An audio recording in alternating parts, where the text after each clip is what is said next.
മലപ്പുറം ആമയൂർ സ്വദേശിനിയായ യുവ വിദ്യാർത്ഥിയുടെ ചികിത്സയ്ക്കായി ലോകത്തിന്റെ സഹായം അഭ്യർത്ഥിച്ച് കുടുംബവും സുഹൃത്തുക്കളും.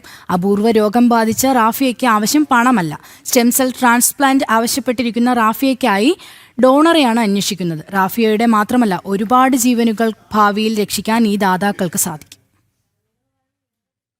ആമയൂർ സ്വദേശിനിയായ വിദ്യാർത്ഥിനി റാഫിയയ്ക്ക് സിവിയർ അപ്ലാസ്റ്റിക് അനീമിയ എന്ന അപൂർവ രക്തരോഗമാണ്. സാമൂഹിക സേവന രംഗത്ത് നിറസാന്നിധ്യമായിരുന്ന റാഫിയയ്ക്ക് ജീവൻ നിലനിർത്താൻ ഒരു ഡോണറെ കണ്ടെത്തണം. ഇന്ത്യയിൽ ആകെ 0.1% ആളുകൾ മാത്രമാണ് സ്റ്റെം സെൽ ദാതാക്കളായി രജിസ്റ്റർ ചെയ്തിട്ടുള്ളത്. 70% രോഗികൾക്കും സ്വന്തം കുടുംബത്തിൽ നിന്ന് ഡോണറെ കണ്ടെത്താനാവാറില്ല.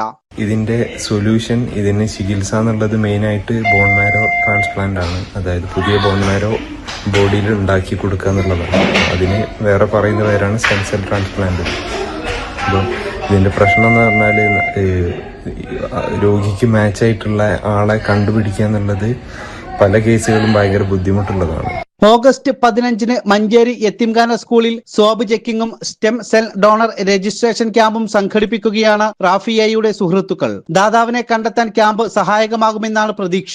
നമുക്ക് ഒരു സ്വാബ് കിറ്റ് തരും. ആ സ്വാബ് കിറ്റിൽ നമ്മൾ കോവിഡ് ഒക്കെ ചെയ്ത പോലെ വായന്ന് സ്വാബ് എടുത്തിട്ട് അവർക്ക് അയച്ചു കൊടുത്തിട്ട് അത് പ്രോസസ് ചെയ്തിട്ടാണ് അവര് അത് രോഗിക്ക് മാച്ച് ആണെന്ന് കണ്ടുപിടിക്കുന്നത്. അതാണ് ക്യാമ്പയിൻ ദിവസവും അവിടെ നടക്കുക.